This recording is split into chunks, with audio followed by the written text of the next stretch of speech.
Really do some self-reflection on what those natural passions in your life are. You know, what are the things that you're thinking about when you're going to sleep, when you're waking up, that you can just naturally think about, that you don't have to force yourself to be interested in.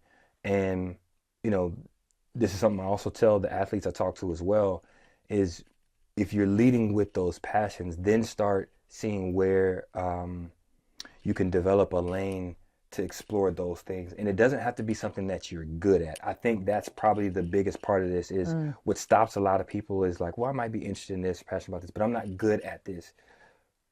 You don't have to be. Um, I never took a sewing class. I don't know Right. anything about fashion or product or anything. I literally went to YouTube University to teach myself how to use Photoshop and Illustrator.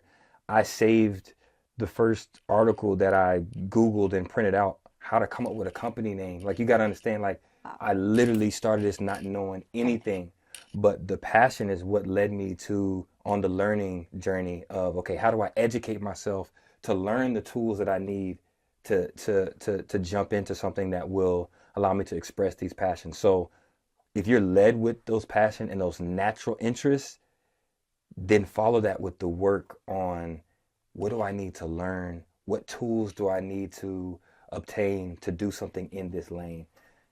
For most of us who have ADHD, we've grown up in a world that is not conducive to how our brains work. So um, entrepreneurship isn't for everybody, but for those of us with ADHD, we do have certain ways that our brains are wired that actually make us a little more cut out for being an entrepreneur. That may not be your path, but I think following your passion, that thing that is only you know, that you think about before you go to sleep, when you wake up, that thing that keeps coming back to you, that use that as like your compass, as your guiding, you know, to Yeah. figure out your path.